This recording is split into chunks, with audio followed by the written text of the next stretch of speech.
Pria ini bernama Chris Vaughn. Ia merupakan mantan tentara Amerika Serikat berpangkat sersan yang memutuskan untuk pensiun muda karena lebih memilih balik kampung untuk menghabiskan waktu bersama orang tuanya yang sudah lanjut usia. Saat perjalanan menuju rumah, ia melihat-lihat kotanya yang telah banyak berubah karena dia sudah 8 tahun gak pulang. Pabrik yang dulu beroperasi juga sekarang sudah tutup. Di tengah perjalanan, Chris bertemu dengan Sheriff Watkins, tetangganya dulu yang menawarinya untuk pulang bareng. Karena capek jalan, ya udah, Chris nebeng mobil si Sheriff. Can I help you?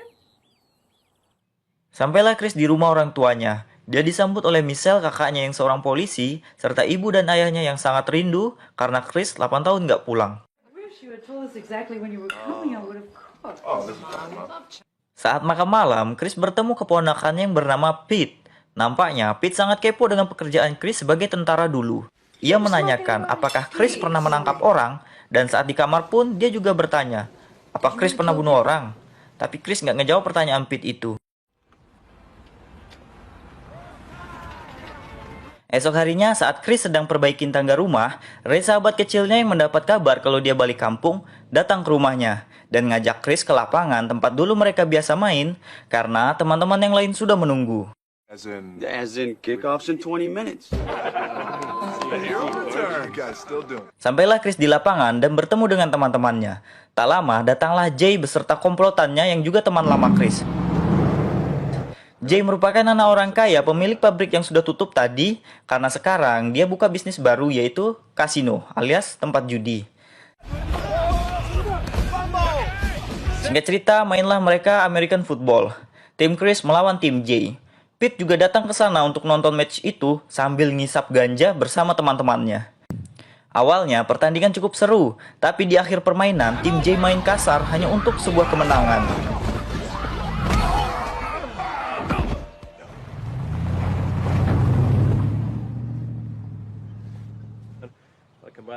Sebelum pulang, Jay ngundang Chris dan yang lainnya untuk datang ke kasino miliknya nanti malam buat ngerayain kembalinya Chris ke kota ini.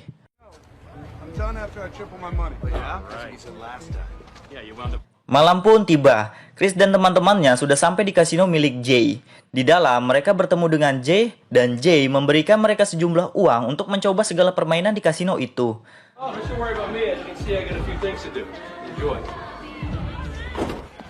Teman-teman Chris meninggalkannya karena Chris lebih memilih untuk melihat tarian daerah daripada bermain judi.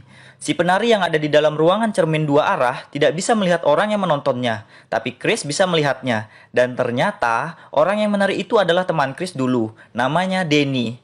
Karena merasa kenal dengan suara orang yang menontonnya, Danny menghidupkan lampu agar dia bisa melihatnya. Ia kaget ternyata itu Chris, karena malu ia langsung pergi dari ruangan itu. Dari sana, Chris menemui Jimmy yang sedang main judi lempar dadu. Setelah Jimmy pasang taruhan $100 untuk angka 6 besar, Chris merasa ada yang aneh dan melarang Jimmy melempar dadunya. Tapi Jimmy tetap melempar dan yang keluar angka 7, jadi Jimmy kalah.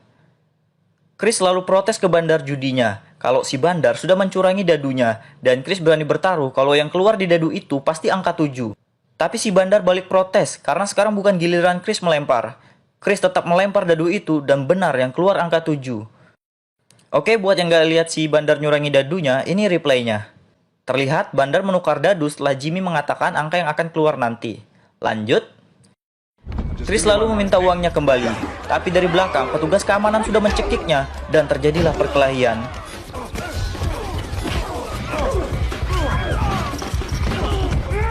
Tidak sulit bagi Chris mengalahkan para petugas keamanan, mengingat dia adalah mantan pasukan khusus tentara. Tapi akhirnya dia tumbang setelah disetrum dan dihantam.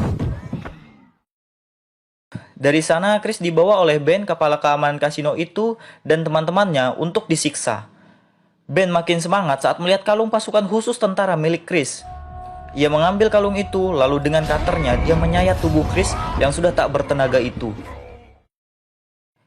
Chris yang penuh luka dibuang di tengah jalan. Beruntung ada supir truk yang berhenti untuk menolong Chris dan membawanya ke rumah sakit. Dokter yang menangani Chris mengatakan, orang yang melakukan ini ke Chris berniat membunuhnya. Beruntung Chris punya badan yang kuat. Kalau orang biasa pasti sudah mati. Dan dokter memastikan kalau Chris akan baik-baik saja.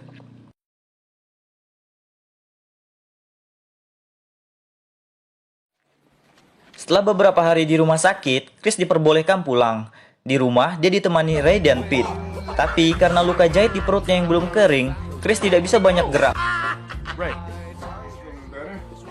Singkat cerita, keadaan Chris semakin membaik. Dan dia sudah bisa melakukan aktivitas seperti biasa. Tak lama, datanglah Jay. Ia meminta maaf ke Chris atas perbuatan anak buahnya. Dia sudah memecat bandar judi yang main curang dan memberi surat peringatan ke petugas keamanannya. Tapi Chris tidak memperdulikan perkataan Jay. Sampai Jay mengajak Chris bergabung untuk menjadi kepala keamanan di kasino miliknya pun dan memberi Chris uang, Chris tetap tidak peduli dan menolak tawaran Jay itu. What do you say? No.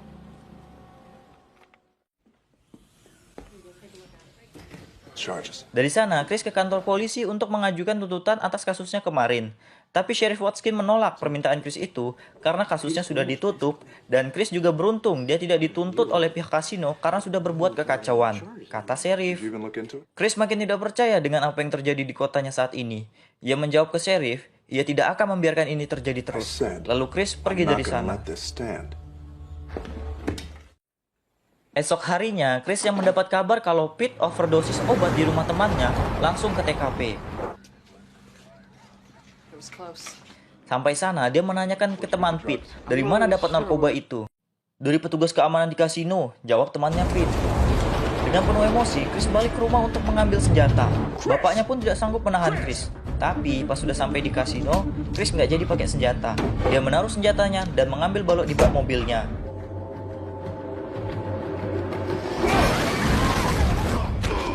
Di dalam kasino, Chris mengamuk. Petugas dibuat tak sadarkan diri. Ada yang dibuat patah tangannya. Dan si Ben, orang yang menyayat badan Chris, walaupun sedikit memberikan perlawanan, pada akhirnya juga bernasib sama dengan temannya.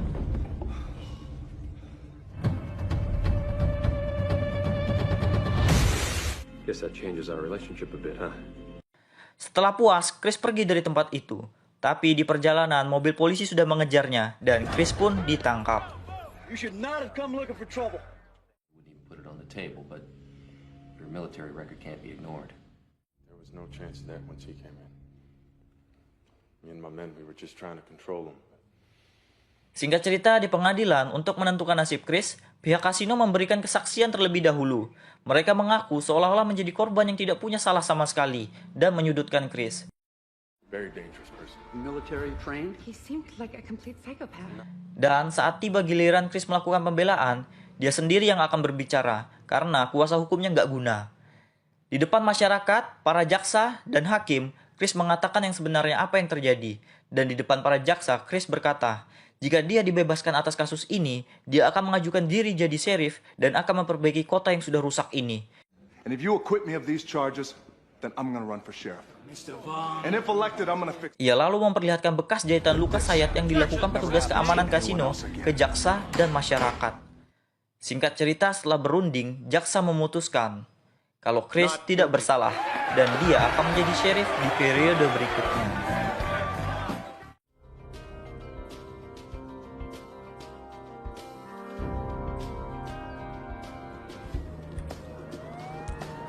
Chris yang sekarang menjabat sebagai sheriff melakukan patroli keliling kota dan tak sengaja bertemu dengan Jay. Ia meminta Jay menunjukkan SIM dan STNK. What's the problem? Tapi Jay yang sudah pasti punya dendam ke Chris malah menyinggung kehidupan Chris dulu sebagai tentara yang gagal. Sebelum pergi, Chris mengatakan ke Jay untuk memperbaiki lampu belakang mobilnya.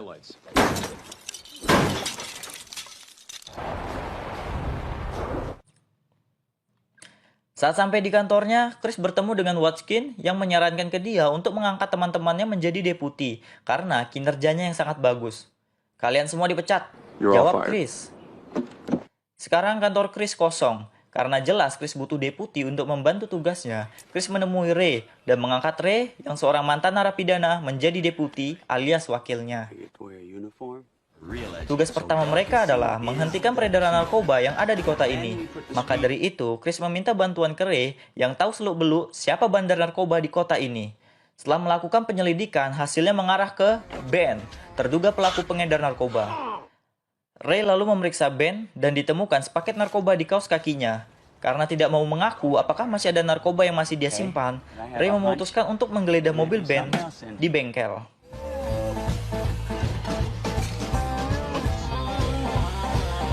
Dibantu Chris, Ray memeriksa seluruh bagian mobil. Apakah ada narkoba di dalamnya? Sampai tempat oli pun diperiksa. Tapi mereka tidak menemukan narkoba di sana. Ben yang kesal lalu memperingatkan Chris dan Ray kalau teman-temannya akan membalas perbuatan mereka. Tapi Chris menganggap enteng ancaman Ben itu, lalu membawa dia ke kantornya untuk ditahan agar mau bicara. Tapi Chris yang khawatir dengan keluarganya di rumah, menyuruh Ray ke rumahnya untuk menjaga keluarganya. Sementara dia akan bermalam di kantor sambil mengawasi Ben. Tak lama setelah Ray pergi, Danny datang membawa makan malam untuk Chris.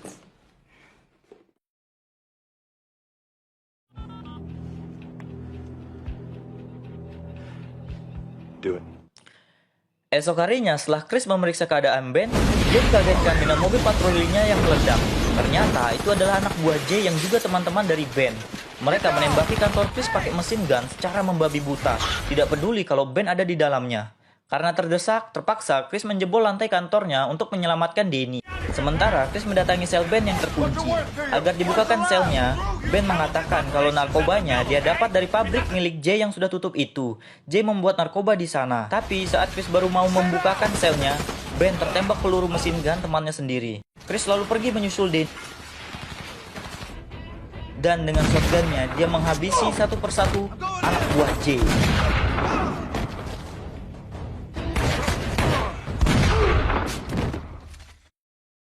Sementara di waktu yang bersamaan, Ray yang menjaga rumah Chris juga mendapat serangan dari anak buah Jay. Sialnya, paha Ray tertembak, tapi dia masih bisa melakukan perlawanan dan berhasil menusuk salah satu anak buah Jay. Dan temannya yang coba menolong pun dihajar habis-habisan oleh Ray. Sampai Chris yang tiba-tiba datang pun dihajar oleh Ray. Chris memastikan apakah keluarganya baik-baik saja. Setelah semuanya aman, dia langsung untuk memeriksa tempat itu.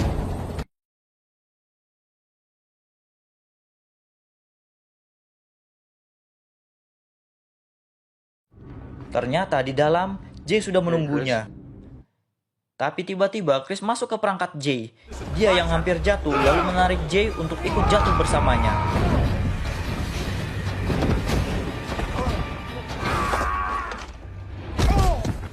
Karena jatuh cukup tinggi, kaki Chris terkilir. Tapi saat Jay ingin mengejarnya, dia lari masuk ke hutan. Jay pun ikut masuk ke hutan. Dan bertarunglah mereka dengan sisa-sisa tenaganya.